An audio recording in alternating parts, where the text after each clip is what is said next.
సంఘము ఏర్పాటు చేసబడిన తర్వాత మరి సంఘము ఎలా వృద్ధి చెందాలి? సంఘం వృద్ధి చెందాలి అంటే మరి సంఘానికి అవసరమైన మరి వనరులు ఏంటి?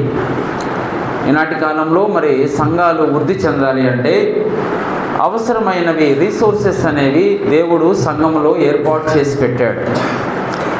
ఆ అవసరమైన వనరులు, అవసరమైన పరిస్థితులు సంఘంలో ఉంటే తప్ప సంఘము అభివృద్ధి పొందదు. ఆది అపోస్తుల కాలంలో సంఘము వృద్ధి పొందిందండి. వారు మొట్టమొదటిగా ఆది అపోస్తుల కాలంలో మనం చదువుకున్నాం. మొట్టమొదటిగా పేతురు గారు వాక్యం చెప్పినప్పుడు 3000 మంది చేర్చబడ్డారు. తర్వాత అనేకులు చేర్చబడ్డారు. అలాగే సంఘము విస్తరించబడిందని ఆది అపోస్తుల సంఘం గురించి చెప్పారు.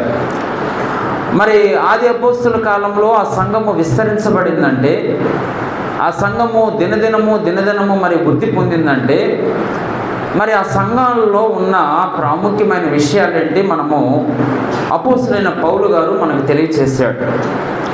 మరి ఆయన యొక్క ఉద్దేశ ప్రకారము చూడండి, అపోస్తుల కార్యంలో మనం చదువుకున్న 9వ అధ్యాయం 31లో, కావున యూదయ గలిలయ సమరయ దేశములందటా అన్నాడు.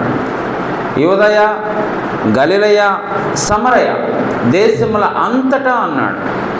అంటే ఆ యొక్క సంఘము ఎడిఫికేషన్ అంటారు. సంఘము చర్చి అనేది బాగా అభివృద్ధి చెందుతూ వస్తుందన్నాడు. ఎక్కడెక్కడంట? యూదయ దేశాల్లోనూ, గలిలయ దేశాల్లోనూ, సమరయ దేశాల్లోనూ. అంటే ఆ 3 ప్రదేశాలంతటా సంఘము క్షేమాభివృద్ధి నొందుతున్నాడు. సంఘము క్షేమంగా అభివృద్ధి పొందుతూ వెళ్ళిపోతుంది. సంఘము క్షేమంగా అభివృద్ధి పొందుతూ వెళ్ళాలి అండి. సమాధానం కలిగి ఉంది అంటే సంఘంలో అభివృద్ధి పొందుతూ ఉన్నది, క్షేమం కలిగి ఉన్నది, దానితో పాటు సమాధానం కూడా సంఘంలో ఉన్నది. అంటే ఒక సంఘము విస్తరణకు కారణంలో ఆ సంఘము క్షేమకరంగా ఉండాలి, ఆ సంఘంలో సమాధానం కూడా ఉండాలి. ఆది అపోస్తుల కాలంలో సమాధానం కలిగి ఉన్నారు. ఆనాటి కాలంలో ఉన్న సంఘస్థులందరూ అందరూ ఐక్యతతో ఉన్నారు, సమాధానం కలిగి ఉన్నారు, ఒకే నాయకత్వాన్ని కలిగి ఉన్నారు. వారు అపోస్తుల బోధ యందును మరి సహవాసమందును ప్రార్థన చేయటి యందును రొట్టె విరుచుటి యందును ఎడతెగగా ఉన్నారు. అంటే పౌలు గారు చెప్పిన ఒక డాక్ట్రైన్, పౌలు గారు చెప్పిన ఒక సంఘ క్షేమానికి అవసరమైన ఒక సిద్ధాంతాన్ని పౌలు గారు వారికి తెలియచేసినప్పుడు వారు పాటించారు, ఆ క్రమాన్ని పాటించారు. ఆ యొక్క క్రమాన్ని పాటించుకుంటూ వెళ్ళినందువలన సంఘము అభివృద్ధి పొందింది. అంతేకాదు సంఘంలో సమాధానం ఉన్నందువలన సంఘము క్షేమాభివృద్ధి నొందొచ్చు. ఆ సంఘం యొక్క వృద్ధి, ఎడిఫికేషన్ అనేది సమరయ, గలిలయ మరి దేశాల్లో కూడా వృద్ధి చెందిందని మనకి ఇక్కడ తెలియచేస్తున్నాడు. అంతేకాదు ఆ సంఘంలో ఏముందంట? భయం ఉందంట. సంఘంలో క్షేమం ఉన్నది, సంఘములో సమాధానం ఉన్నది, సంఘములో భయము ఉన్నది, భయమును పరిశుద్ధాత్మ ఆదరణీయం కలిగి ఉన్నారు. చూడండి, సంఘము విస్తరణలో ఎన్ని విషయాలు తెలియచేస్తున్నాడు? 1, సంఘము క్షేమము ఉన్నదని చెప్పాడు. 2, సంఘంలో సమాధానం ఉందన్నాడు. 3, సంఘములో భయము ఉన్నదన్నాడు. 4, సంఘములో పరిశుద్ధాత్మ యొక్క ఆదరణ కలిగి ఉన్నదని రాశాడు. ఇప్పుడే మనం విన్నాం, మన సంఘ సేవకుడు చెప్తున్నాడు, దేవుని భయం లేని వాళ్ళు అన్నట్లుగా ఒక చిన్న మాట చెప్పాడు. అంటే దేవుని రాలేనందువల్ల ఆయన బాధ.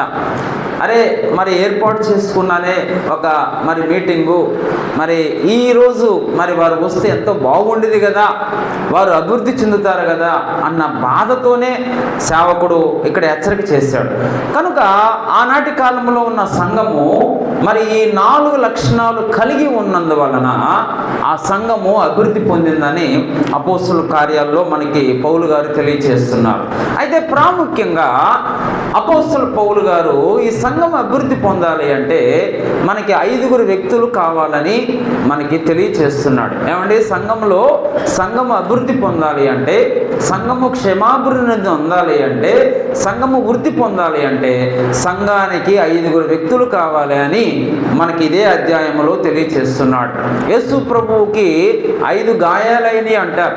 153 గొప్ప దెబ్బలు తగిలినాయి అని హిస్టారియన్స్ రాస్తారు, అంటే చరిత్రకారులు రాస్తారు. యేసు ప్రభు యొక్క శరీరం అంతా అరికాలు మొదలుకొని నడినెత్తి వరకు ఆయన శరీరంలో 153 గొప్ప దెబ్బలు తగిలినాయి అన్నారు. అంటే కొరడా దెబ్బలు తగిలినాయి. అపార్ట్ ఫ్రమ్, అంటే దానితో కాకుండా 5 దెబ్బలు అనేది ఎక్కువగా మరి మన యొక్క బోధలో తెలియచేస్తూ ఉంటాం. అంటే యేసు ప్రభు యొక్క శరీరము 5 దెబ్బలు అన్నారు. అంటే ఆయన శరీరము సంపూర్తి కావాలి అంటే సంఘము ద్వారానే యేసు ప్రభు యొక్క శరీరము సంపూర్తినైతే, సంఘం ద్వారానే యేసు ప్రభు యొక్క శరీరము కానీ క్షేమాభివృద్ధి నొందింది. సంఘంలో 5 వ్యక్తులు కావాలి, అప్పుడే యేసు ప్రభు యొక్క శరీరము సంపూర్తి అయింది. యేసు ప్రభు యొక్క ప్రయాస, యేసు ప్రభు యొక్క సిలువలో పడిన బాధ, ఆయన తగిలిన 5 దెబ్బలు మరి అవి క్షేమాభివృద్ధి నొందాలి అంటే, అవి సంపూర్తి కావాలి అంటే సంఘములో 5 వ్యక్తులు ఈ ఆది అపోస్తుల కాలంలో ఉన్నారు. ఈ 5 వ్యక్తుల గురించి నేను కొద్దిగా మనము విషయాలు తెలియచేసుకుందాం. ఈ 5 వ్యక్తుల వలనే ఆది అపోస్తుల కాలంలో సంఘము వృద్ధి పొందింది. అటువంటి 5 వ్యక్తులు మన సంఘాల్లో ఉండాలని అపోస్తుల గారి యొక్క మరి ఆయన యొక్క బాధ. చూడండి ఎవరు 5 వ్యక్తులు. చూడండి 9వ అధ్యాయం తీసుకోండి. మొట్టమొదటిగా 9వ అధ్యాయం, అపోస్తుల కార్యం 9వ అధ్యాయంలో 9వ అధ్యాయము 13వ వచనంలో చూడండి, లేక 14వ వచనంలో చూడండి. 13, 14లో లేకపోతే 11 నుంచి చదవండి. 11 అతడు ప్రభువా ఇదిగో నేనున్నానను. అందుకు ప్రభువు నువ్వు లేచి తిన్నని కనబడిన వీధికి వెళ్ళి యూదా అని వాని ఇంట తార్సువాడైన సౌలు అని వాని కొరకు విచారించుము. ఇదిగో అతడు ప్రార్థన చేస్తున్నాడు. చూడండి, మొట్టమొదటి వ్యక్తిని చూపిస్తున్నాడు, అదిగో సౌలుని చూపిస్తున్నాడు. ఇతడు ఏం చేస్తున్నాడంట? ప్రార్థన చేస్తున్నాడు. సౌలు అనే ఒక వ్యక్తి మొట్టమొదటిగా ఆది అపోస్తుల కాలంలో ఆయన సంఘాన్ని మరి హింస పెట్టినవాడు. మరి ప్రార్థన లేకుండా చేయాలి అని, మరి క్రైస్తవులనే లేకుండా చేయాలని ఆయన రోమా ప్రభుత్వం దగ్గర అధికారం పొంది క్రైస్తవ్యాన్ని తీసివేయాలని ఆయన చట్టాన్ని తయారు చేసినవాడు. ఏనాటి కాలం నుండి అయితే మనం ఆదికాండ మరి పాత నిబంధన కాలం నుండి మనం చూస్తున్నాం క్రైస్తవుల్ని లేకుండా చేయాలని. మొట్టమొదటిగా ఫరో దగ్గర నుండి చూస్తున్నాం, ఇశ్రాయేలీల ప్రజలను లేకుండా చేయాలని ఫరో మరి ప్రయత్నం చేశాడు. చివరికి ఫరో మరి అలానే సముద్రమైన రథములు అన్ని కొట్టుకుపోయినాయి. ఆ ఫరో తర్వాత మరలా వారు అదిగో బానిసత్వంలోకి వెళ్ళిపోయారు. వారు కూడా మరి క్రైస్తవం లేకుండా చేయాలనుకున్నారు. అలా ఆ తర్వాత ఎస్తేరు కాలంలో, అహష్వేరోషు కాలంలో మరి ఆయన పేరు హామాను ఈ క్రైస్తవం లేకుండా చేయాలనుకున్నాడు. చివరికి ఆయన చంపబడ్డాడు. ఆ తర్వాత ఎజ్రా నెహెమ్యాల కాలంలో కూడా మరి క్రైస్తవం లేకుండా యెరూషలేం కట్టబడకుండా చేయాలనుకున్నారు. ఆ కాలంలో కూడా వారే మట్టి కరిసిపోయారు. ఆ తర్వాత అక్కడ నుండి వాళ్ళు మరి మరలా కొత్త నిబంధనకు హిట్లర్ కాలంలో, 2వ ప్రపంచ యుద్ధ కాలంలో యూదులను లేకుండా చేయాలనుకున్నాడు హిట్లరు. మరి ఆయన కూడా మరి సూసైడ్ చేసుకొని చచ్చిపోయాడు. ఈ విధంగా క్రైస్తవ్యం లేకుండా, ఈ విధంగా దేవుని పిల్లలే లేకుండా, దేవుని సంఘమే లేకుండా, దేవుని ప్రజలే లేకుండా చెయ్యాలని మరి ఆనాటి కాలంలో నుండి మొదటి సెంచరీ నుంచి ఈరోజు 21st సెంచరీ దాకా మనం చూస్తుంటే ఇప్పుడు కాలంలో ఉన్న గవర్నమెంట్ కూడా మరి క్రైస్తవం లేకుండా ప్రయత్నం చేస్తున్నారు. అయితే దేవుడు గొప్పవాడు కాబట్టి ఆయన సంఘము ఉండాలి. ఆ సంఘం అంటే మనమే. మన ద్వారా సంఘము క్షేమాభివృద్ధిని పొందాలి. మన ద్వారానే దేవుని సువార్త అందాలి అన్ని గ్రామాలకు. మన ద్వారానే ప్రపంచ దేశాలకు దేవుని వాక్యం అందించాలని దేవుడు మనలను ఎన్ని ఇబ్బందులు కలిగినా, ఎన్ని ప్రభుత్వాలు వచ్చినా, ఎంతమంది హిట్లర్ లాంటి వారు, నెబుకద్నెజర్ లాంటి వాళ్ళు, గొప్ప గొప్ప వాళ్ళు వచ్చినా క్రైస్తవ్యాన్ని ఎవరు కూడా ఆపలేకపోతున్నారు. అందుకే దేవుడు ఈ సంఘం క్షేమాభివృద్ధిని ఉండాలా. సంఘానికి ప్రధానమైన కేంద్రం యేసుక్రీస్తు ప్రభువే. యేసుక్రీస్తు ప్రభు క్షేమాభివృద్ధిని ఉండాలి అంటే ఇదిగో సంఘంలో ఒక వ్యక్తిని చూపిస్తున్నాడు. అతను ప్రార్థన చేస్తున్నాడు. ప్రార్థన చేసేవారు సంఘంలో కావాలి. సంఘం క్షమాభివృద్ధి ఉండటానికి కావాల్సింది ఎవరంటే ప్రార్థన చేసేవాళ్ళు కావాలి. చూడండి, ప్రార్థన లేని వలన సంఘాలు క్షేమాభివృద్ధిని ఉండటల్లా సంఘంలో సమాధానం లేకుండా పోతుంది, సంఘంలో భయం లేకుండా పోతుంది, సంఘంలో పరిశుద్ధాత్ముడు లేడు.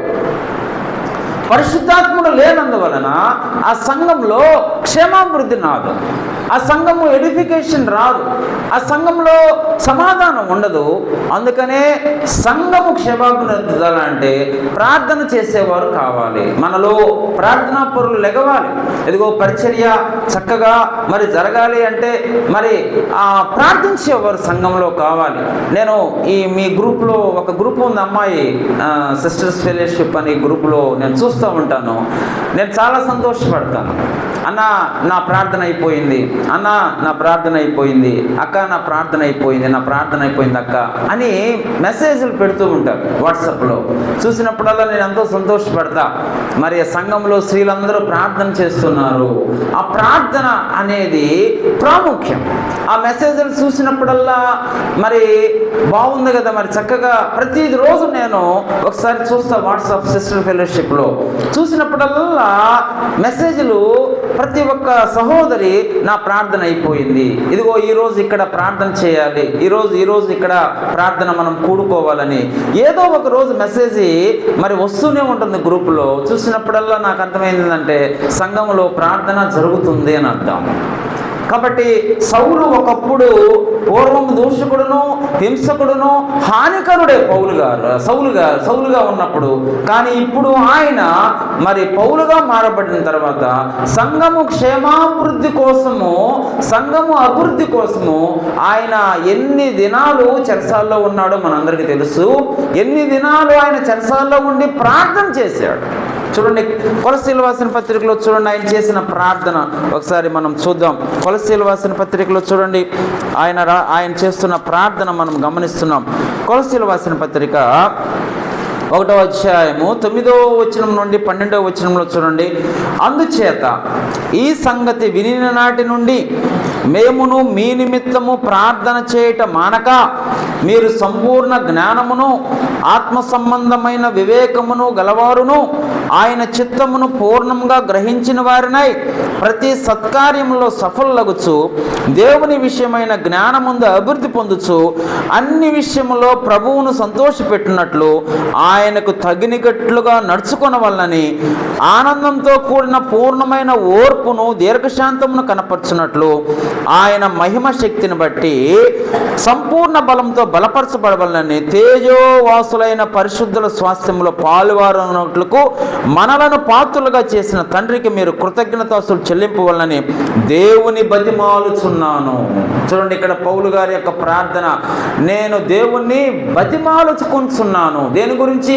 కొలస్సీ సంఘస్థుల గురించి ఆయన ఈ ఉత్తరం రాస్తూ ఈ సంగతి విని నాటి నుండి, ఏ సంగతి విన్నాడంట? కొలస్సీ సంఘంలో వారి గురించి విన్న తర్వాత వారి గురించి ఈయన ఉత్తరం రాశాడు. ఈ సంగతి విని నాటి నుండి మీ నిమిత్తము ప్రార్థన చేయటం మానలేదు. నేను ప్రార్థన చేస్తూనే ఉన్నాను. ఎందుకంటే మీరు అన్ని విషయాల్లో ఎలా ఉండాలంట? అన్ని విషయాలలో మీరు వివేకం కలిగి ఉండాలి. దేవుని చిత్తాన్ని పూర్ణంగా గ్రహించిన వారై ఉండాలని మీ నిమిత్తము నేను ప్రార్థన చేయటం మానలేదు, బతిమాలుకొంచున్న దేవుణ్ణి నేను ఎలా ఏం చేస్తున్నానంటే బతిమాలుకొంచున్నాను, బతిమలాడుచున్నానని పౌలు గారు సంఘాలందరి కొరకు ఆయన చెరసాల్లో ఉండి ప్రార్థన చేశారు. ఆయన సంఘాలు స్థాపించాడు, చివరికి ఆయన సంఘాలన్నిటి కొరకు ప్రార్థన చేశాడు. ఈరోజు మన సంఘం యొక్క అభివృద్ధి కొరకు మనందరము ఏం చేయాలి అంటే ప్రార్థన చేయాలి. సంఘము క్షేమాభివృద్ధి పొందాలి అంటే సంఘము అంతా ప్రార్థన చేయాలి. అందుకే మొట్టమొదటిగా ఆది అపోస్తల కాలంలో పౌలు గారించి తెలియచేస్తున్నాడు, ఇదిగో అతడు ప్రార్థన చేస్తున్నాడు, అతను ప్రార్థన చేస్తున్నాడు. ఆయన అనేక గురించి ప్రార్థన చేశాడు. కొరింథీ సంఘస్థుల గురించి ఆయన ప్రార్థన చేశాడు. ఇదిగో కొరింథీ సంఘంలో ఉన్న జారత్వాన్ని గురించి ప్రార్థన చేశాడు. కొరింథీ సంఘంలో ఉన్న గొడవల గురించి ప్రార్థన చేశాడు. కొరింథీ సంఘస్థుల యొక్క అవివేక హృదయాన్ని బట్టి ప్రార్థన చేశాడు. గలతీయులు రాసిన పత్రికలో ఆయన గలతీయుల మధ్య ఎవరో అతన్ని భ్రమ పెట్టి వారు ఆచరిస్తున్న లోకాచారాలు, ఆ పండుగల విషయాల్లో, అమావాస్యాల విషయాలలో వీటన్నిటి గురించి ప్రార్థన చేశాడు. అన్ని సంఘములో అన్నిటి గురించి ఆయన చెరసాల్లో ఉండి ప్రార్థన చేశాడు. కాబట్టి ప్రార్థన అనేది దేవుడు మనకిచ్చిన ఒక వెపన్, ఒక ఆయుధం. మన సంఘము క్షేమాభివృద్ధి ఉండాలంటే ప్రార్థన కావాలి అన్నాడు. ఇదిగో అతడు ప్రార్థన చేస్తున్నాడు. రెండో వ్యక్తిని మనం చూద్దాం. తొందరగా నేను ముగిస్తాను. వెనకాల సేవకులు ఉన్నారు, పెద్దవారు. 9వ అధ్యాయం తీసుకోండి, 11వ వచనం లేకపోతే 10వ వచనం, 10వ వచనం తీసుకోండి. ఆ దమస్కులో అననీయ ఒక శిష్యుడు ఉండెను. ప్రభు దర్శనమందు అననీయ అని అతను పిలువగా, ప్రభువా ఇదిగో నేనున్నాను. ఇది రెండో వ్యక్తి అండి. సంఘంలో ఇటువంటి వ్యక్తి కావాలండి.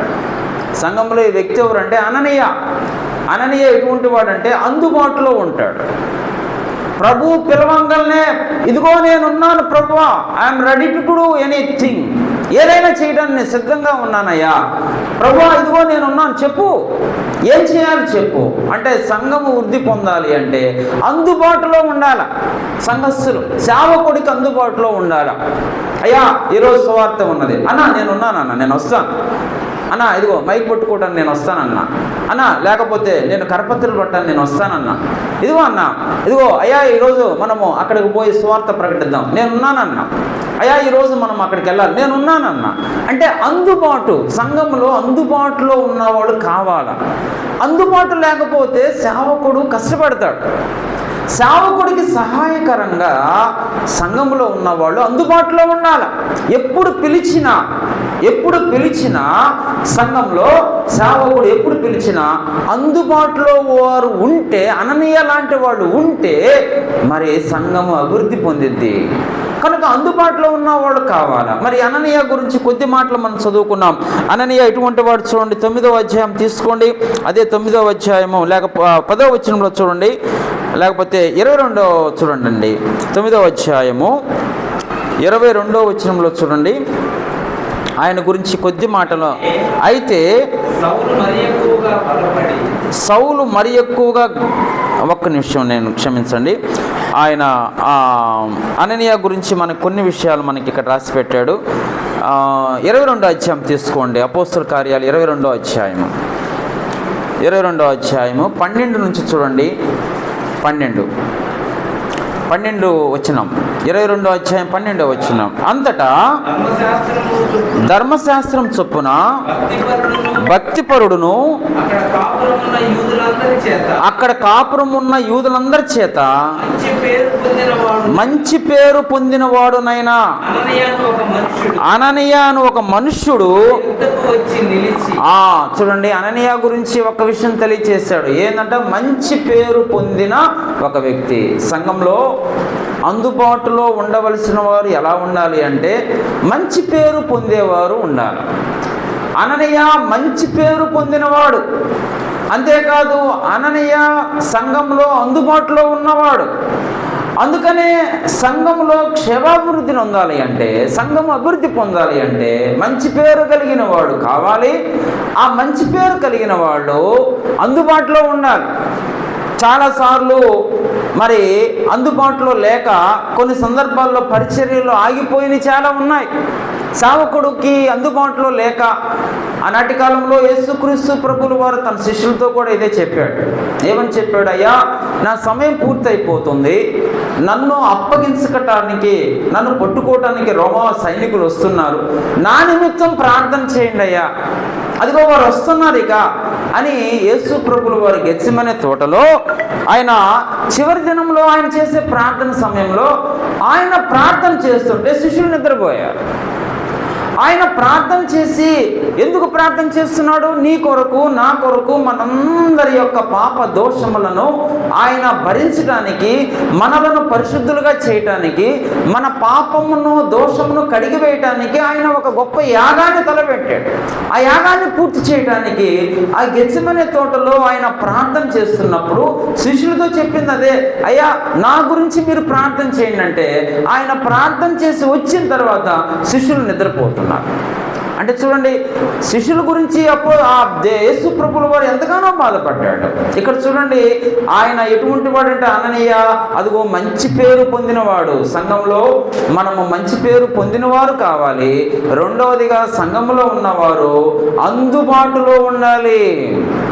అప్పుడు దేవుడు తెలియజేస్తున్నాడు, అన్నయ్య అనగానే అయ్యా నేనున్నాను తెలియచేయండి, చెప్పు నేనున్నానయ్యా అనగానే అదిగోనయ్యా ఆ తార్సు వీధిలో, తార్సు అనబడిన తిన్నదనబడి వీధికి వెళ్ళినప్పుడు అక్కడ సౌలు అనే ఒక ఆయన ఉన్నాడు.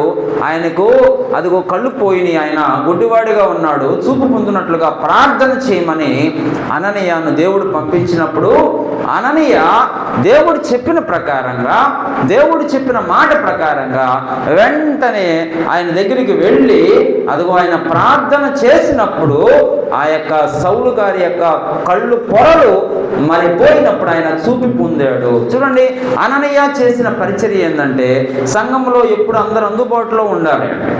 చూడండి, ఒకసారి యెషయా గ్రంథం తీసుకోండి. యెషయా గ్రంథంలో మనం ఎలా ఉండాలో తెలియచేస్తున్నాడు. యెషయా గ్రంథం 6వ అధ్యాయం తీసుకోండి. యెషయా గ్రంథం 6వ అధ్యాయం 8వ వచనంలో చూడండి, 8వ వచనం, అప్పుడు నేను ఎవరిని పంపెదను, మా నిమిత్తము ఎవడు పోవునని ప్రభు సెలవీయగా వెంటనే అంతటా నేను చిత్తగించుము, నేనున్నాను నన్ను పంపుమనగా. చూడండి, యెషయా ప్రవక్త దేవుడు మాట్లాడుతున్నాడు. ఏమంటున్నాడు? ఇదిగో నేను ఎవరిని పంపెదను, మా నిమిత్తం ఎవడు పోవునని ప్రభు సెలవీయగా. దేవుడు అంటున్నాడు, ఎవరిని పంపాలా? నేను అనేక మందికి సువార్త ప్రకటించవలసిన భారం ఉన్నది. ఎవరిని పంపించాలా? ఎవరు సిద్ధంగా ఉన్నారు? ఎవరు పోతారు నా పని చేయటానికి? ఎవరు పోతారు నా యొక్క మాటలు ప్రకటించడానికి? ఎవరు పోతారు? అనేక మంది నశించిపోయే వారి దగ్గరికి వెళ్ళి ఇదిగో నా యొక్క మాటలు తెలియచేస్తే వారు రక్షణలోకి వస్తారు కదా. ఎవరు పోతారు? అనేక మంది కంప్లైంట్ చేస్తున్నారు, అయ్యా మాకు ఎవరు చెప్పలేదు కదా నీ సువార్త, మీరు ఉన్నారన్న విషయం మాకు తెలియదు కదయ్యా, మీరు ఇంత గొప్ప కార్యం చేశారన్న విషయం మాకు తెలియదు కదయ్యా, మాకు ఎవరు చెప్పలేదు కదా అని దేవుని దగ్గర కంప్లైంట్ చేసేవాళ్ళు చాలా మంది ఉన్నారు. అందుకే దేవుడు అంటున్నాడు, ఎవరు పోతారు నా నిమిత్తం, ఎవరు పోతారు, ఎవరిని పంపించాలంటే ఇదిగో ప్రభువా నేనున్నాను, నీ చిత్తం ప్రభువా నేనున్నాను, ఇదిగో నేను సిద్ధంగా ఉన్నానయ్యా, నన్ను పంపించు, నేను పోతాను అని అదిగో అక్కడ మరి ప్రవక్త తెలియచేస్తున్నాడు. అంటే ఈయనేంటి? అందుబాటులో ఉన్నాడు, దేవుడు మాట్లాడితే సిద్ధంగా ఉన్నాడు. అంటే మనము సంఘంలో ఏ పని చేయడానికైనా సిద్ధంగా ఉండాలి. ఏది చేయడానికైనా సరే మనం అందుబాటులో ఉండాలి. మన వ్యక్తిగత పనులు చేసుకుంటూనే, మన ఉద్యోగాలు చేసుకుంటూనే, మన యొక్క వ్యక్తిగత అవసరాల్లో చేసుకుంటూనే దేవుని పని దగ్గరికి వచ్చేలకి అదిగో అందుబాటులో సంఘానికి ఉండాలి. సంఘము నీ అవసరం ఉంది, సంఘానికి నీ యొక్క భారం ఉన్నది. అందుకే దేవుడు సంఘమును అభివృద్ధి పొందాలంటే ఒక్కడి వల్ల సంఘం అభివృద్ధి పొందదు. ఆనాటి కాలంలో, ఆది అపోస్తుల కాలంలో సంఘము ఒక్కరి ద్వారా అభివృద్ధి పొందిందా? లేదు. పేతురు ద్వారా అభివృద్ధి పొందిందా? లేదు కదా. 12 మంది శిష్యులు అదిగో ఆ సంఘం అభివృద్ధి పొందటానికి వారి యొక్క పాత్ర వారు పోషించారు కాబట్టి సంఘం అభివృద్ధి పొందింది. ఈరోజు మన సంఘం అభివృద్ధి పొందాలి అంటే సేవకుడు ఒక్కడి ద్వారా సంఘం అభివృద్ధి పొందదండి. సేవకుడికి సహాయకరంగా సంఘము ఉండాలి. సేవకుడికి అదిగో అందుబాటులో సంఘం ఉండాలి. అననీయ లాంటి వాడు ఉండాలి సంఘంలో. అప్పుడే సంఘము క్షేమాభివృద్ధి నొందిద్ది. యెషయా ప్రవక్త లాంటి వాడు ఉన్నాడు. అయ్యా నేను ఉన్నాను, చిత్తం ప్రభువా నేనున్నాను, నన్ను పంపించు, నేను వెళ్తాను, నేను వెళ్ళి దేవుడి సువార్తను ప్రకటిస్తానని అదిగో యెషయా సమాధానం చెప్తున్నాడు. ఈరోజు మనము కూడా దేవునికి యొక్క సంఘం యొక్క అభివృద్ధి కొరకు, సంఘం యొక్క క్షేమాభివృద్ధి కొరకు మనము అందుబాటులో ఉండాలి. 1 సమూయేలు గ్రంథం తీసుకోండి. 1 సమూయేలు గ్రంథం 3వ అధ్యాయం తీసుకుందాం. 1 సమూయేలు గ్రంథం 3వ అధ్యాయం తీసుకోండి. మనం సంఘానికి మనం అందుబాటులో ఉంటే కానీ ఆ సంఘము అభివృద్ధి పొందదు. మొదటి వ్యక్తి ప్రార్థన చేసేవారు కావాలి, రెండవ వ్యక్తి అందుబాటులో ఉండేవాళ్ళు కావాలి. 3వ అధ్యాయం 8వ వచనం చూడండి. 3వ అధ్యాయము 8వ వచనంలో ఏమన్నాడు? యెహోవా 3వ మారు సమూయేలును పిలవగా అతడు లేచి 4వ వచనం చదవన్న 4వ వచనం చదవండి. 3వ అధ్యాయం 4వ వచనం. యెహోవా సమూయేలును పిలిచెను, అతడు చిత్తమండి నేనున్నాను. సమూయేలుని దేవుడు పిలుస్తున్నాడు. సమూయేలు చెప్పిన మాట ఏంటంటే, చిత్తమండి, ఇదిగో నీ దాసుడు ఆలకించుతున్నాడు, చెప్పండి. చిత్తమండి నేనున్నాను అని దేవుడితో సమూయేలు మాట్లాడుతున్నాడు. సమూయేలు వయసు ఎంత? చిన్నపిల్లవాడు. ఆ చిన్నపిల్లవాడు సమూయేలు అదిగో ఏలీ దగ్గర ప్రత్యక్ష గుడారంలో సేవ చేస్తున్న సమూయేలుతో దేవుడు మాట్లాడినప్పుడు సమూయేలు ఎలా ఉన్నాడు? దేవుడికి దగ్గరలో ఉన్నాడు, దేవుడికి అందుబాటులో ఉన్నాడు. ఏం మాట్లాడతాడో దేవుడు, ఏం పని చెప్తున్నాడో దేవుడు, ఏం చేయమంటున్నాడో దేవుడు అని సమూయేలు ఎలా ఉన్నాడో సిద్ధంగా ఉన్నాడు. అయ్యా చిత్తం నేనున్నాను, నీ దాసుడు ఆలకించుచున్నాడు. అయ్యా చెప్పండి, మీరు ఏ పని చెప్తే ఆ పని నేను చేస్తా. అమ్మా, ఈ విధంగా మనము సంఘంలో ఎవరి బాధ్యత వారు వహించాలి. ఎవరి బాధ్యత వారు వహించేటప్పుడు మనము దేవుణ్ణే చూడాలా. ఆ దేవుణ్ణే చూడాలి. నేను చేస్తుంది దేవుడికి, నేను చేస్తుంది ఆ దేవుడి యొక్క పరిచర్యకి. నా బాధ్యత, నా మీద పెట్టిన బాధ్యత దేవుడు నాకు ఈ బాధ్యత పెట్టాడు, నాకు ఈ బాధ్యత అప్పగించాడు. ఆ బాధ్యతను నేను నెరవేర్చాలి. It's my own responsibility. ఇది నా బాధ్యత. ఎందుకంటే దేవుడు ఆ బర్డెన్ని నా మీద పెట్టాడు, నా భుజాల మీద పెట్టాడు. కాబట్టి ఆ భుజాల మీద పెట్టినప్పుడు నా బాధ్యత నేను నెరవేర్చాలి అంటే నేను సంఘానికి అందుబాటులో ఉండాలా. దేవుడు ఎప్పుడు పిలిస్తే ఇదిగోనయ్యా నేను ఉన్నాను అని పలకాల. దేవుడు ఎప్పుడు పిలిచినా నీ చిత్తం ప్రభువా, చెప్పు ప్రభువా అని మనము ఉంటే అప్పుడు సంఘం అభివృద్ధి పొందింది. అందుకే ఆది అపోస్తల కాలంలో ఇటువంటి వాళ్ళు ఉన్నారు కాబట్టి, అననీయ లాంటి వాళ్ళు ఉన్నారు, ప్రార్థన చేసే సౌలు లాంటి వాళ్ళు ఉన్నారు కాబట్టి సంఘాలు ఆనాటి కాలంలో క్షేమాభివృద్ధి పొందింది. కానీ ఈనాటి కాలంలో సంఘాలు క్షేమాభివృద్ధి పొందటం లేదు. ఎందుకంటే మరి ఎవరి బాధ్యత వారు సక్రమంగా నెరవేర్చలేకపోతున్నారు, ఎవరు అందుబాటులో లేరు. మరి సేవకుడు ఆయన పని అంతా దేవుని పరిచర్య. మనము మన జాబులు చేసుకుంటూ ఖాళీగా ఉన్న సమయంలో మరి క్రమకూడికలకు మనం తప్పగా రావాలి. అది మన బాధ్యత. అది సేవకుడు ఆయన హెచ్చరిక చేస్తాడు. మన బాధ్యత ఏంటంటే క్రమకూడికలకు తప్పక రావాలి. క్రమకూడికలలో నీ అవసరత ఉన్నది. పాటలు పాడే వ్యక్తివా, నీ అవసరత ఉన్నది. వాక్యం చదివే వ్యక్తివా, నీ అవసరత ఉన్నది. అయితే పరిచర్య చేసే వ్యక్తివా, నీ అవసరత ఉన్నది. నీ అవసరత అందుబాటులో ఉండాలి. అందుబాటులో ఉంటేనే మనం దీవించబడతాం. దాంతోపాటు సంఘం వృద్ధి పొందింది. సంఘం క్షేమాభివృద్ధి కోసం మనం చూడాలి. సంఘం అభివృద్ధి పొందాలని మనం చూడాలి. సంఘం అంటే యేసుప్రభు యొక్క శరీరం, యేసుప్రభు యొక్క సంఘం ఇది. ఆయన స్వరక్తం ఇచ్చి సంపాదించుకున్నాడు మనల్ని. ఆయన స్వరక్తం ఇచ్చి సంపాదించిన సంఘాన్ని మనం ఏం చేయాలంటే వృద్ధి పొందించాలి, మనం అభివృద్ధి చేయాలి. ఎవరు లోకంలో ఉన్నవాళ్ళు ఎవరు రారు మన సంఘాన్ని అభివృద్ధి పరచడానికి. మనమే మన బాధ్యతలు నెరవేర్చాలి. చూడండి, 1వ రాజుల గ్రంథం తీసుకోండి, 19వ అధ్యాయము. 1వ రాజుల గ్రంథం 19వ అధ్యాయం తీసుకోండి. 10వ వచనంలో చూడండి, 1వ రాజుల గ్రంథం 19వ అధ్యాయం 10వ వచనంలో చూడండి. అతడు ఇశ్రాయేలు వారు నీ నిబంధనను త్రోసివేసి నీ బలిపీఠములను పడగొట్టి నీ ప్రవక్తలను ఖడ్గం చేత హతం చేసిరి. సైన్యములకు అధిపతికి దేవుడునకు యెహోవా కొరకు మహారోషం గలవాడనై నేను ఒకడు మాత్రమే మిగిలి ఉండగా వారు నా ప్రాణమును కూడా తీసివేయుటకై చూస్తున్నారని మనవి చేశాను. ఏలియా ఆనాటి కాలంలో యెజబెలు 250 మంది ప్రవక్తలను, మరి వారి యొక్క దేవతలను, వారి యొక్క ప్రవక్తలను మరి పంపించి మరి అక్కడ దేవుని కొరకు రోషముగా, దేవుని కొరకు పౌరుషంగా నిలబడిన వాడు ఏలియా ఒక్కడే. ప్రస్తుత కాలంలో కూడా మనకు రాబోయే పరిస్థితులు, ముందున్న భవిష్యత్తులో కూడా ఇదే పరిస్థితి నెలకొల్పితే క్రైస్తవుల మీద ఏలియా లాంటి వాళ్ళు, రోషం కలిగిన వాళ్ళు, పౌరుషం కలిగిన వాళ్ళు మనలో ఉండాలి. నేనొక్కడనే పౌరుషం కలిగిన వాడనై, నేనొక్కడనే రోషం కలిగిన వాడినై నేను నిలబడ్డానయ్యా. 250 మంది బయలు ప్రవక్తలు వచ్చి అదిగో నిన్ను దూషిస్తుంటే, నీ నామాన్ని వారు ఎగతాళి చేస్తుంటే నేనే రోషం కలిగిన వాడినాయి. నేను అందుబాటులో ఉండి, అయ్యా మీరు ఏమిటి, మీ యొక్క గొప్పతనం ఏంటి, మీ శక్తి ఏంటి, మీ ప్రభావం ఏంటయ్యా, ఆ 250 మంది బయలు ప్రవక్తలకు నేను అయ్యా మరి చూపించాడు ఏలియా. ఏలియా ఒక్కడే నిలబడ్డాడు. అందరూ వెళ్ళిపోయారు ఆనాటి కాలంలో.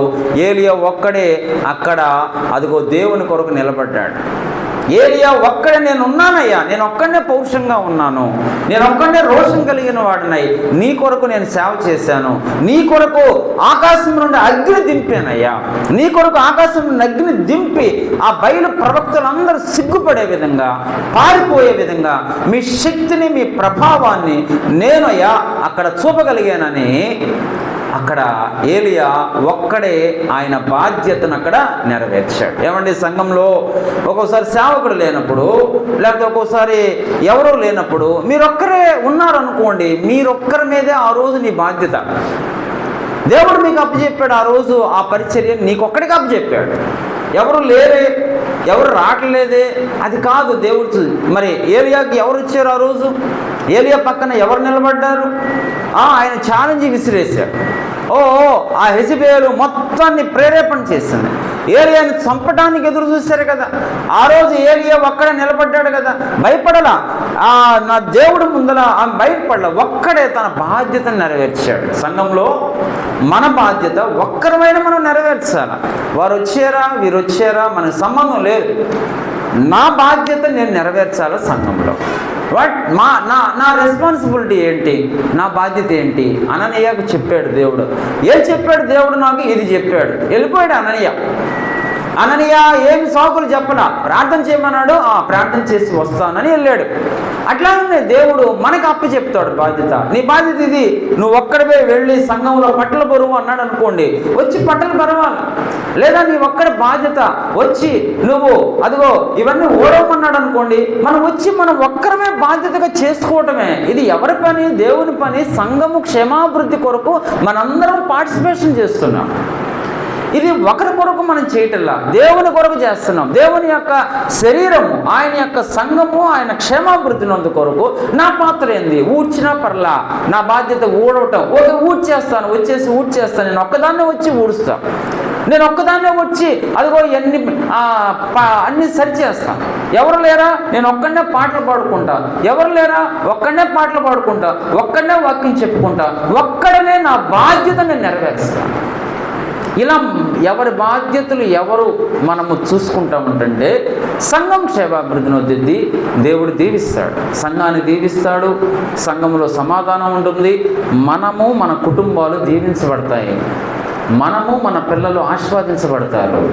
మనము దీవించబడాలన్నా, మన కుటుంబాలు దీవించబడాలన్నా, మన సంఘము దీవించబడితే మనం దీవించబడినట్లే. సంఘము క్షేమాభివృద్ధిని పొందితే మన కుటుంబాలు దీవించబడ్డట్టే, మన పిల్లలు దీవించబడ్డట్టే. అందుకే సంఘంలో అననీయ లాంటి వాళ్ళు ఉండాలని దేవుడు కోరుకుంటున్నాడు. చివరిగా ఇంకొక వ్యక్తిని మనం పరిచయం చేద్దాం. చూడండి, అపోస్తల కార్యములు 9వ అధ్యాయము 3వ వ్యక్తి, సంఘములకి అవసరమైన వ్యక్తి. అపోస్తల కార్యములు 9వ అధ్యాయం 27వ వచనంలో చూడండి, 27వ వచనం. అయితే బర్నబా అతనిని దగ్గర తీసి అపోస్తలుల యొద్దకు తోడుకొని వచ్చి అతడు త్రోవలో ప్రభువును చూచిననియు ప్రభు అతనితో మాట్లాడిననియు అతడు దమస్కులో యేసునామమును బట్టి ధైర్యంగా బోధించిననియు వారికి వివరముగా తెలియపరిచెను. మూడవ వ్యక్తి అంటే బర్నబా. సంఘంలో మూడవ వ్యక్తి బర్నబా ఉండాలి. బర్నబా అంటే ఎవరండి? హెచ్చరిక పుత్రుడు లేదా ఆదరణ పుత్రుడు. ఆదరించేవాడు కావాలండి సంఘంలో, హెచ్చరించేవాడు కావాలా. సంఘంలో సంఘ సేవకుడు కానీ సంఘ పెద్ద కానీ మరి ఆదరించాలి, హెచ్చరిక చేయాలి. ఇది వాడి బాధ్యత. సంఘంలో ఆదరించేవాడు కావాలి, హెచ్చరించేవాడు కావాలి. బర్నబా ఆది అపోస్తుల కాలంలో బర్నబా ఇస్ ఫస్ట్. ఆయన మంచి ఒక సంఘానికి అవసరమైన వ్యక్తి. అపోస్తులైన పౌలును ఆ ఆది అపోస్తుల సంఘంలో ఎవరు వద్దంటున్నారు? ఈయన దోషకుడు, హింసకుడు, క్రైస్తవుని హింస పెట్టిన వాడు మారాడా? మనల్ని ఈడ్చుకొని రథానికి ఈడ్చుకొని ఆడవాళ్ళ యొక్క జుట్టును రథానికి కట్టుకొని ఈడ్చుకొని తీసుకెళ్ళి మరి చంపినవాడు. అంతేకాదు బైబిలు మరి లేకుండా చేయాలని చూశాడు. స్టెఫను మరి చచ్చిపోతుంటే సాక్షిగా నిలబడ్డవాడు. ఎంత క్రూరుడు, ఎంత దుర్మార్గుడు! మారిపోయాడా? మారిపోయి మాకు వాక్యం చెప్పడానికి వస్తాడా అని పౌలుని తక్కువ చేసి చూశారు. ఆనాటి కాలంలో పౌలు గారిని రానిలేదు. ఆది అపోస్తల కాలంలో పేతురు ఉన్నాడు, పేతురు గారు రానిలేదు. యాకోబు ఉన్నాడు, యోహోను ఉన్నారు, అందరూ ఉన్నారు. కానీ పౌలును అనుమానించారు. మారేడా లేదా అనుమానించాడు. కానీ బర్నబా ఒక్కడే నిలబడ్డాడు, ఆదరించాడు. ఎవరిని? పౌలుని ఆదరించాడు. పౌలుని దగ్గర తీసుకున్నాడు. ఏం పర్లేదు, నువ్వు రా, నువ్వు మారేవు, దేవుడు నాకు తెలియపరిచాడు, ఆదరించాడు. పౌలు ఒంటరిగా ఉండి మరి నేను రక్షించబడ్డాను కదా, ఈ సంఘాన్ని హింసించా, నేను పూర్వం దోషకుని హింసకుడినే, కానీ దేవుడు నన్ను మార్చాడు. నా కళ్ళు అదిగో దమస్కని వేదబడిలో నేను పడిపోయా, నేను చూశాను దేవుణ్ణి. ఇక నా జీవితం అంతా దేవుని కొరకు అర్పిస్తాను. ఇక నా జీవితం అంతా అదిగో అన్ని ప్రపంచానికి సువార్త అందించడానికి నేను వస్తే మీరే వద్దంటున్నారు, సంఘస్థులే వద్దంటున్నారు, నమ్మిన పిల్లలే మీరే వద్దంటున్నారు. మరి నేను ఎలా, నన్ను ఎవరు ఆదరిస్తారు అన్నప్పుడు బర్నబా వచ్చి ఆదరించాడు. మా సంఘంలో ఆదరించేవాళ్ళు కావాలా, అప్పుడే సంఘం వృద్ధి పొందిద్ది. సంఘంలో ఎవరికొవరికి ఏదో ఒక మనస్పర్ధలు ఉంటాయి, సాతానుడు తేకుండా మానడు. ఆ మనస్పర్ధలు వచ్చినప్పుడు సంఘంలో బాధ్యత కలిగిన వాళ్ళు వాళ్ళ ఇంటికి పోయి వారిని ఆదరించాలి, వారింటికి పోయి వారిని ప్రేమించాలి. సేవకుడు ఆదరిస్తాడు, సేవకుడు ప్రేమిస్తాడు. సేవకుడితో పాటుగా మనము కూడా ఆ గాయపడిన వారిని, ఆ బాధపడిన వారిని, ఆ దుఃఖంలో ఉన్న వారిని ఆదరిస్తే వారు అలా ఆదరించబడినప్పుడు సంఘము అభివృద్ధి పొందింది. బర్నబా పౌలు దగ్గరికి పోయి ఆదరించాడు, దగ్గర తీసుకున్నాడు. దగ్గర తీసుకొని వచ్చి ఆది అపోస్తల సంఘాన్ని దగ్గర తీసుకొచ్చాడు. చెప్తున్నాడు, అపోస్తల పౌలు గురించి సాక్ష్యం చెప్తున్నాడు. ఏమన్నాడు తెలుసా? అతను దగ్గర తీసుకున్నాడు, అపోస్తల యొద్దకు తోడుకొని వచ్చాడు. ఏమండి, ఒకవేళ ఏమన్నా సంఘంలో ఉన్నవాళ్ళు మనస్పర్ధలు వచ్చినా వారు సంఘానికి ఒకవేళ దూరం అయినప్పుడు ఏం చేయాలండి? మనం పోయి వారి దగ్గరికి వెళ్ళి వారిని ఆదరించి వారిని ప్రేమించి మళ్ళీ సంఘానికి తోడుకొని రావాలి. అపోస్తలుల దగ్గరికి తోడుకొని వచ్చి ఏమంటున్నాడు తెలుసా? ఇదిగో అతడు త్రోవలో ప్రభువు చూచాడయ్యా, అతను ఎందుకు మీరు అతను దూరంగా పెడుతున్నారు? అతడు త్రోవలో ప్రభువుని చూచాడు, ప్రభు అతనితో మాట్లాడాడు. మీతో మాట్లాడిన దేవుడు, మీతో పలకరించిన దేవుడు, ఆదరించిన దేవుడు అతనితో మాట్లాడాడు, నేనే దానికి సాక్ష్యం అని బర్నబా ఏం చేశాడంటే ఆదరించాడు, హెచ్చరిక చేశాడు. తనకున్న ఆస్తినంతా అమ్మి అదిగో అపోస్తల పాదాల దగ్గర పెట్టాడు బర్నబా. అంతేకాదు మనుషులను ఆదరించాడు. ఈరోజు సంఘాల్లో ఆదరించేవాళ్ళు కరువయ్యి సంఘానికి దూరం అయ్యేవాళ్ళు చాలామంది ఉన్నారు. ఎందుకమ్మా ప్రార్థనకి వెళ్ళట్లేదు, ఎందుకన్నా ప్రార్థనకి వెళ్ళట్లేదంటే, ఏందన్నా నన్ను ఆదరించేవాళ్ళు ఎవరు లేరన్నా, నా బాధల్లో ఉన్నప్పుడు నన్ను పలకరించేవాళ్ళు ఎవరు లేరన్నా, కష్టాల్లో ఉన్నప్పుడు నన్ను ఆదరించేవాళ్ళు ఎవరు లేకపోతే దేవుని ప్రేమ ఎక్కడుందన్న అక్కడ అని చాలామంది సంఘాలకు దూరం అవుతున్నారు. అందుకే సంఘాలు క్షేమాభివృద్ధి నొందట్లా. అందుకే ఆదరించేవారు కావాలా, సంఘంలో ప్రేమించేవారు కావాలా. ప్రేమిస్తామంటే వారు మర్చిపోతారు, దేవుని దగ్గరికి మర్చిపోతారు. దేవుడు అందరినీ ప్రేమించాడు, నిన్ను నన్ను అందరినీ ప్రేమించాడు. దేవుడు ఎంత ఘోర పాపనైన పౌలుని ప్రేమించాడు. అందరి పాదాలు కడిగాడు యేసు ప్రభు. 12 మంది శిష్యులు పాదాలు కడిగాడు. అందులో ఇస్కరియోతు యోధా పాదాలు కూడా కడిగాడు. పేతురు పాదాలు కూడా కడిగాడు. అందరి పాదాలు కడిగాడు. అందరి హృదయాలను ఎరిగినవాడు దేవుడు. అందరి మనసులు ఎరిగినవాడు దేవుడు. ఆనాటి కాలంలో 12 మంది శిష్యులు 12 రకాల మనస్తత్వాలు కలిగినవాడు. ఆయనకి తెలుసు, ఇదిగో ఆ యొక్క మరి ఇస్కరియోతు యోధా వాడు నన్ను అప్పగిస్తాడని తెలిసి కూడా నా చెలికాడా అన్నాడు, స్నేహితుడా అన్నాడు. అంటే అప్పగించేవాడిని స్నేహితుడా అన్నాడు. చూడండి, యేసు ప్రభు యొక్క ప్రేమ అందరినీ ప్రేమించాడు. మార్తా మరియలు లాజరు చచ్చిపోతే వాళ్ళు దుఃఖపడి 3 దినాలు ఏడుస్తుంటే యేసు ప్రభు వెళ్ళాడు. అక్కడికి వెళ్ళి వారిని పట్టుకొని ఏడ్చి వారిని ఆదరించాడు. వారితో పాటు ఏడ్చాడు ఆయన. వారితో పాటు మూలిగేయడని రాశాడు. అంటే ఆయన ఎవరిని ఆదరించాడు? అందరినీ ఆదరించాడు. పాపాత్మురాలైన స్త్రీ, వ్యభిచారంలో పట్టబడిన స్త్రీని దేవుడు ఆదరించాడు. ఆనాటి కాలంలో వారందరూ రాళ్ళు తీసుకొని ఈడ్చుకొని వచ్చారు. చంపేయండి నీచురాలని, దుర్మార్గురాలని, అపవిత్రురాలని తీసుకొచ్చి ఆయన పాదాల మీద పడేసినప్పుడు యేసు ప్రభు ఆమెను ద్వేషించలేదు కదా. వ్యభిచారి కదా ఆమె, వ్యభిచారంలో పట్టబడిన స్త్రీని కదా. దేవుడు ఆమెను ఏం ద్వేషించలేదు. నీచురాల పక్కకు పోవే, నువ్వు నా కాళ్ళ మీద ఎందుకు పడ్డామని అనలేదు కదా. అందరూ ఆమెను చంపండి అంటే ఆదరణ కోల్పోయి ఆమె దిక్కులేని దాన్ని కన్నీళ్లతో యేసు ప్రభు పాదాల మీద పడి, అయ్యా నీవే నాకు దిక్కు, ఇంకెవరు లేరన్నప్పుడు మరి యేసు ప్రభు ఏం చేశాడు? నెట్టివేయలేదు కదా. అటువంటి వ్యభిచారం పట్ల పట్టబడిన స్త్రీని యేసు ప్రభు ప్రేమించాడు. అమ్మా అని పిలిచాడు. అమ్మా అని పిలిచి, నీ మీద ఎవరు రాయి వేయలేదా? ఎవరు వేయలేదయ్యా, నేను కూడా వేయను. ఎందుకంటే I have a right to pelt on stone. నీ మీద రాయి వేయటానికి నాకు అధికారం ఉన్నది, కానీ నేను వేయను. ఇక నుండి నువ్వు ఈ తప్పు చేయొద్దని ఆమెను ఆదరించాడు. ఆ రోజు ఆమె జీవితం బాగుపడింది. నీకెన్నడూ ఆమె గురించి రాయలేదు వ్యభిచారం చేస్తున్నట్లుగా. ఆమె జీవితం బాగుపడిపోయింది. ఆమెను ఆదరించాడు. ఆదరించేవారు లేకపోతే సంఘానికి దూరం అయ్యేవాళ్ళు చాలామంది ఉంటారు. ఇలా సంఘానికి దూరం అయ్యే కొంది సంఘము వృద్ధి పొందదు. సంఘంలో ప్రేమ లేకపోతే, సంఘంలో ఆదరించేవారు లేకపోతే సంఘం క్షేమాభివృద్ధిని పొందదు. సంఘం క్షేమాభివృద్ధిని పొందకపోతే ఆయన శరీరం సంపూర్తి చేయబడదు. ఆయన శరీరం సంపూర్తి చేయకపోతే రేపు సార్వత్రిక సంఘంలో మనం నిలబడాలి. Tomorrow we would be stand accountable to God. దేవుడికి మనం అకౌంటబుల్ చెప్పాలా? ఏమయ్యా ఏం చేసావు సంఘంలో? నేను నిన్ను అదిగో ఒక బాధ్యత అప్పగించాను. ఏం చేసావు? నువ్వు ఆదరించావా? ప్రేమించావా? పోయిన వాళ్ళ దగ్గరికి వెళ్ళావా? తీసుకొచ్చావా?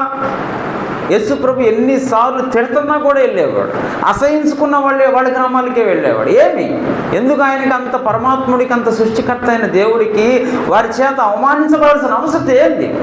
ప్రేమ.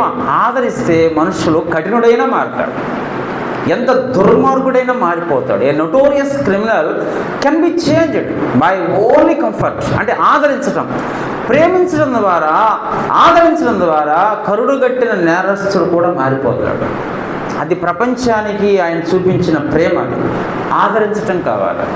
చివరి మూమెంట్లో ఇస్కరియోతు యోధా అమ్మబడిన తర్వాత వాడు వచ్చి యేసు ప్రభుని చూసినప్పుడు, ఆ యేసు ప్రభు ఆ ఇస్కరియోతు యోధాను చూసినప్పుడు ఏమైపోతాడో ఇస్కరియోతు యోధా జీవితం దేవుడికి అర్థమైపోయింది. వీడు చచ్చిపోతున్నాడు, సూసైడ్ చేసుకుని చచ్చిపోతాడు.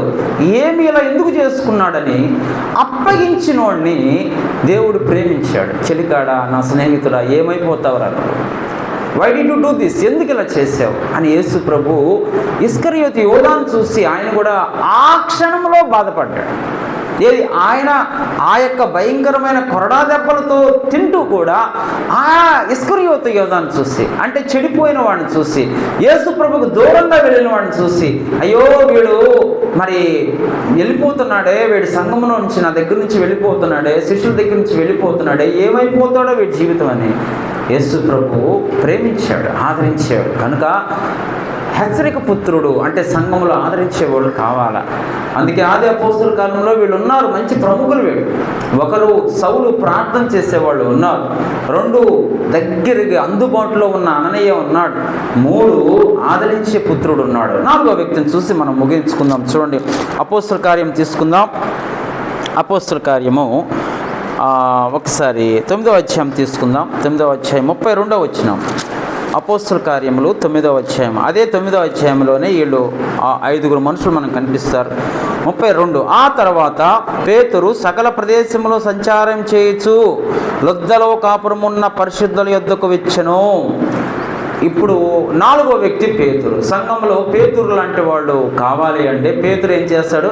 సువార్త ప్రకటించేవాడు. సంఘంలో సువార్త ప్రకటించేవారు కావాలా సేవకుడితో పాటు.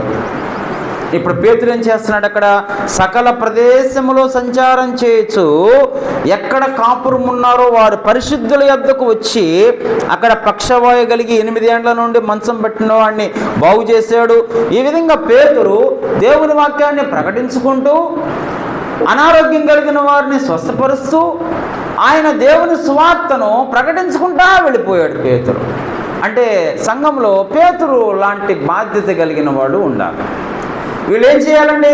దేవుని సువార్తను ప్రకటించాలా, దేవుని యొక్క వాక్యాన్ని బోధించాలి. వీళ్ళు సేవకుడు సంఘంలో లేనప్పుడు సంఘంలో ఉన్న బాధ్యత కలిగిన పెద్దలు దేవుని సువార్తను ప్రకటించాలా. బాధ్యత కలిగిన ఆనాటి కాలంలో వీళ్ళు ఆ సంఘంలో మరి పరిచారం చేయటానికి 7 ఏర్పాటు చేశాడు. తర్వాత సువార్త ప్రకటించడానికి ఆయన అపోస్తులు వెళ్ళారు. అపోస్తులు బయటికి వెళ్ళారు అనుకోండి, పరిచారం చేయడానికి సంఘంలో కొంత ఉండాలి. పరిచారం చేయడానికి సంఘంలో 7 ఉన్నారు. ఆనాటి అపోస్తల కాలంలో, ఆది అపోస్తల కాలంలో వారు ఏర్పాటు చేసిన సిస్టాన్ని, ఒక క్రమాన్ని చెప్తున్నా.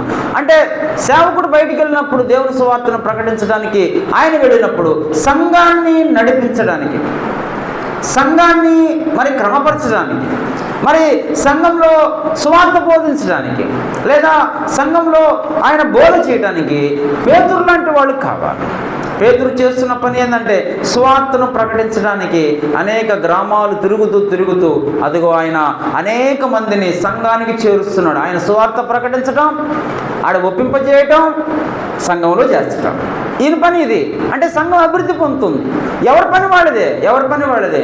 ఈయన సువార్త ప్రకటిస్తాడు. ఒకసారి 3000 మంది చేర్చబడ్డారు, అందరూ సంఘంలోకి వచ్చారు. అలా ప్రతి గ్రామానికి వెళ్ళటం, ప్రతి గ్రామానికి బాగు చేయటం, స్వస్థపరచటం, దేవుని వాక్యం చెప్పడం, వారిని సంఘంలో చేర్చటం. అలా సంఘం నానాటికి వృద్ధి నొందాలి. అది మన బాధ్యత. మరి ఎవరు చేయకపోతే సంఘం ఎట్లా వృద్ధి నొందిద్ది? సేవకుడు ఒక్కడే ఎలా సంఘాన్ని వృద్ధి నొందించగలుగుతాడు? సేవకుడు ఒక్కడే తన అన్ని బాధ్యతలు ఎట్లా నెరవేర్చగలుగుతాడు? ఇట్ ఈస్ ద మరి కమిట్మెంట్. అందరికీ కమిట్మెంట్ ఉంది దీంట్లో. ఇది అందరికీ యూనిఫామ్డ్ కమిట్మెంట్. ఇది ప్రతి ఒక్కరికి బాధ్యత దేవుడు పెట్టాడు. కనుక పేతురు పోవటం, ఆ సంఘంలో సువార్త ప్రకటించటం, తీసుకుని రావటం, సంఘంలో చేర్చబడిన వారిని ఆదరించటం, కొత్తగా చేరిన వారిని ఆదరించడం, ప్రోత్సాహపరచడం, బర్నబాలు లాంటి వాళ్ళు కావాలి. ఎవరైనా ప్రార్థన చేయాలంటే ఆ సమయంలో అందుబాటులో అననీయ లాంటి వాళ్ళు ఉండాలి. ఆ తర్వాత సంఘక్షేమం కొరకు ప్రార్థన చేసేవాళ్ళు కావాలా. ఇలా చూడండి, సంఘం అభివృద్ధి పొందాలంటే 5 మనుషులు ఆది అపోస్తల కాలంలో ఉన్నారు. వాళ్ళు ఈ 5 ఆది అపోస్తల కాలంలో ఉన్న వాళ్ళే పేతురు 4వ వ్యక్తిగా కనిపిస్తున్నాడు. కనుక మనము కూడా సువార్తను ప్రకటించడం, సంఘానికి అదిగో దేవుని సువార్తను ప్రకటించి అనేక మందిని సంఘంలో చేర్చటం, ఇది మన బాధ్యత. అప్పుడే మన సంఘము, మనము, మన కుటుంబాలు, మన బిడ్డలు క్షేమాభివృద్ధి నొందుతారు. సంఘం అభివృద్ధి పొందిందంటే దేవుడు మన కుటుంబాలను ఆశీర్వదించినట్టే. ఎందుకంటే సంఘం అభివృద్ధి పొందడానికి ప్రధానమైన కారణం మనమే. స్త్రీల యొక్క అభివృద్ధి వాడిది, పురుషుల యొక్క రెస్పాన్సిబిలిటీ. ఎవరి రెస్పాన్సిబిలిటీ వాళ్ళు. సంఘం కొరకు పాటుపడ్డామంటే మన కొరకు దేవుడు పాటుపడతాడు. మన పని, దేవుని పని మనం చేస్తే మన పని ఆయన చేస్తాడు. చూడండి, చివరిగా ఇంకొక వ్యక్తిని నేను చూపించి ముగిస్తాను. చివరిగా ఎవరంటే అపోస్తల కార్యం తీసుకోండి, 9వ అధ్యాయం 36వ వచనంలో మరియు యొప్పేలో తబిత అనే ఒక శిశురాలు ఉండెను. ఆమె భాషాంతరమున దోర్క అని పేరు. ఆమె సత్క్రియలను ధర్మకార్యములను బహుగా చేసి ఉండెను. ఆమె గురించి రాశాడు. చూడండి, 5వ వ్యక్తి సంఘంలో, ఆనాటి కాలంలో, ఆది అపోస్తల కాలంలో ఉన్న సంఘంలో ఒక స్త్రీని చూపించాడు. అంటే స్త్రీ యొక్క బాధ్యత. ఇంతవరకు పురుషుల యొక్క 4 పురుషులను చూపించాడు, ఇదిగో ఒక స్త్రీని కూడా చూపించాడు. అంటే దేవుడు సంఘంలో స్త్రీని కూడా గివెన్ ద ఫస్ట్ ప్రయారిటీ, దేవుడు కూడా ప్రయారిటీయే ఇస్తున్నాడు. స్త్రీ కూడా సంఘానికి అభివృద్ధిలో పాటుపడాల. ఇక్కడేం చెప్పాడు, తబుత అనే ఒక శిష్యురాలు ఉండెను, ఆమె ఏం చేస్తుందంట, సత్కార్యాలు ధర్మకార్యాలు అంటే దేవుని పరిచర్యకు సహాయపడతాం. ఆ స్త్రీ, ఆ తబిత సత్క్రియలు చేస్తూ ధర్మకార్యాలు చేస్తుంది, మంచి క్రియలు చేస్తూ మరి ఆమె అనేక మందిని తన ఇంటికి పిలిచి ఆదరించింది, పోషించింది, ఆమె ఖర్చు పెట్టుకుంది. మనము కూడా, స్త్రీలు కూడా సంఘంలో ఉన్నవారు, సంఘంలో ఉన్న అభివృద్ధి కొరకు మనము పాటుపడాలి. తబిత లాగా, తబిత యొక్క పరిచర్య ఎలా ఉందంటే అనేక మంది విధవరాండులను ఆదరించింది, ఆమె అనేక మందికి ఆమె సహాయం చేసింది, సత్క్రియలు చేసింది, ధర్మకార్యాలు చేసింది. ఆమె మరి గొప్ప కార్యాలు చేసినందువల్లనే దేవుడు ఆమె పేరు బైబిల్లో రాయించాడు. కనుక ఆ తబిత అనే స్త్రీ ఆది అపోస్తుల కాలంలో ఒక ప్రధానమైన పాత్ర పోషించింది ఆ సంఘం అభివృద్ధి పొందటానికి. కొన్ని సందర్భాల్లో స్త్రీల యొక్క పరిస్థితులు స్త్రీలకే తెలుస్తాయి, పురుషులకు చెప్పుకోలేరు, లేకపోతే సేవకుడికి చెప్పుకోలేరు. అటువంటిది ఆ స్త్రీల యొక్క సమస్యలు స్త్రీలే పరిష్కారం చేసుకోవాలంటే వారు గ్యాదర్ అయినప్పుడు వారి పరిస్థితులు వారి గురించి చెప్పినప్పుడు అందరూ స్త్రీలు ఆ స్త్రీ యొక్క బాధ్యతను తీసుకొని వారిని ఆదరించాలా, వారిని ప్రేమించాలా. అలా సంఘం నుండి దూరం కాకుండా ఆ స్త్రీలు ఒకరినొకరిని ఆదరించుకుంటూ ఉండాలి, ఒకరినొకరిని ప్రేమించుకుంటూ ఉండాలా. ఇదే కదా దేవుడు మనకి సంఘాల గురించి చెప్పింది. అందుకనే తబిత ఆనాటి కాలంలో గొప్ప పరిచర్య చేసింది కాబట్టి ఆది అపోస్తల కాలంలో ఆమె యొక్క పేరు దేవుడు మనకు రాయించి పెట్టాడు. చూడండి, ఇలా సంఘం అభివృద్ధి పొందాలి అంటే 5 మనుషులను దేవుడు ఆనాటి కాలంలో ఉంచాడు. అదే యేసు ప్రభు యొక్క 5 గాయాలు. ఒక్కొక్క గాయాన్ని ఒక్కొక్క సహోదరుడు ఆ గాయాన్ని మాన్పాడు, గాయాన్ని రేపల. నా బాధ్యత ప్రకారంగా దేవుడు మన బాధ్యత ప్రకారంగా మనం చేస్తే ఆయన గాయం మాన్పిన వారం అవుతాం. చాలామంది గాయాన్ని రేపేవారుగా ఉన్నారు. దేవుడు ఎన్నోసార్లు చూస్తూనే ఉంటాడు కదా. మరి ఎవరు కూడా అందరూ తమ సొంత కార్యాలు చూసుకుంటున్నారు, నా కార్యాలు చూడటం లేదని దేవుడు ఎన్నోసార్లు బాధపడ్డ సందర్భాలు ఎన్నో ఉన్నాయి. శిష్యులను హెచ్చరిక చేసిన సందర్భాలు ఎన్నో ఉన్నాయి. పేతురు గురించి బాధపడ్డ సందర్భాలు ఎన్నో ఉన్నాయి. పేతురును సాతానుడు మరి అదిగో జలించినప్పుడు సాతానా నిన్ను పేతురు వాడుకుంటున్నాడని పేతురు గురించి ఎన్నోసార్లు సందర్భాలు ఉన్నాయి. యేసు ప్రభువు తన బాధ్యత ఏం తెలుసా? చనిపోయిన తర్వాత, ఆయన మరణం పొందిన తర్వాత ఆయనకున్న ఒకే ఒక గోల్ ఏంటంటే శిష్యులు ఎక్కడున్నారు శిష్యులు? యేసు ప్రభుని వదిలేశారు.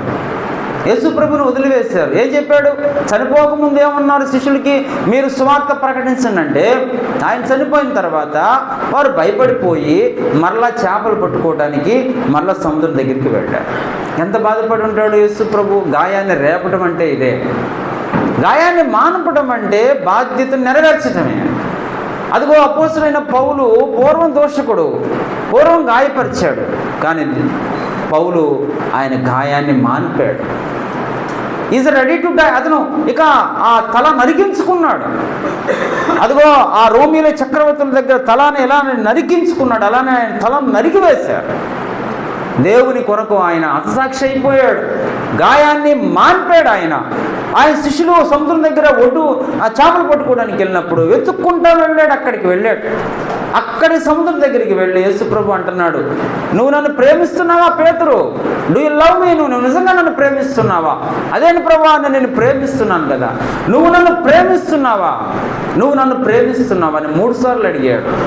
ఎందుకంటే పేతురు దేవుణ్ణి ప్రేమించడం మానేశాడు. మరలా వృత్తి దగ్గరికి వెళ్ళాడు, యేసు ప్రభుని వదిలివేశాడు. ఆయన యొక్క ఆ 3.5 సంవత్సరం వారితో పాటు ఉన్న మొత్తం వదిలివేశాడు. మరలా తన సొంత కార్యాలకు వెళ్ళిపోయాడు. అప్పుడు యేసు ప్రభు, ఒరే నాయనా, ఎందుకు నన్ను విడిచివేసి మళ్ళీ సొంత కార్యాలకు వచ్చావు? ఇటువైపు వేయి, వల చేపలు పడతాయన్నప్పుడు ఇటువైపు వల వేస్తే చేపలు పడితే ఆయనే ఆ చేపలు తీసుకొని ఆయనే కాల్చి వాడికి అన్నం పెట్టాడు. దేవుడి ప్రేమ చూసారా? దూరంగా వెళ్ళిపోయారు కానీ యేసుప్రభు విడిచిపెట్టలా. మనం దూరంగా వెళ్ళిపోయిన వారిని విడిచిపెట్టకూడదు. యేసుప్రభు వెళ్ళిపోయారే, వీళ్ళు నీచులే, బ్రతికున్నప్పుడు నాతో అబద్ధాలు చెప్పారు, ఇప్పుడు వాళ్ళు వెళ్ళిపోయారు, వాళ్ళ కర్మ వాళ్ళు అనుభవిస్తారని యేసుప్రభు అనుకోవాలి. లేచి తిరిగి ఆయన మరణం ఆ జీవాన్ని పొందిన తర్వాత వాళ్ళ దగ్గరికి వెళ్ళి వాళ్ళకి చేపలు కాల్చి వాళ్ళకి ఆహారం పెట్టి వారిని మళ్ళా ప్రేమించి తీసుకొచ్చాడు.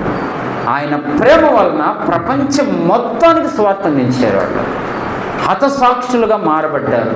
అది కేవలము యేసు ప్రభు యొక్క ప్రేమ. లేకపోతే ఏమయ్యేవారో వాళ్ళు. మరలా యేసు ప్రభు ఆరోహణమే అక్కడికి వెళ్ళినట్టుగైతే మరలా ప్రపంచం మొత్తానికి, భారతదేశం మొత్తానికి, నీకు నాకు ఈరోజు గాస్పెల్ అందేది కాదు. యేసు ప్రభు మరలా వాళ్ళ దగ్గరికి వెళ్ళి మరలా వాళ్ళకి కనపడి వారిని బలపరిచి వారిని ఎంకరేజ్ చేసి వారిని స్వార్థ పనికే పంపిస్తే వారు ప్రపంచం మొత్తానికి స్వార్థం అందించారు. అందుకనే ఆయన గాయాలు మన కొరకు పొందాడు. కాబట్టి ఆయన చేసిన త్యాగాన్ని మర్చిపోకుండా మన బాధ్యతను మనం నెరవేరిస్తే సంఘము క్షేమాభివృద్ధి అవుతుంది. దేవుడు ఈ మాటలు దీవించుగాక. ఈ అవకాశం ఇచ్చిన మరి సేవకుడికి కరుణాకర్ గారికి నా హృదయపూర్వకమైన వందనాలు తెలియజేస్తున్నాను. అలానే సంఘానికి కూడా వందనాలు తెలియజేస్తున్నాను. దేవుడి మాటలు దీవించుగాక.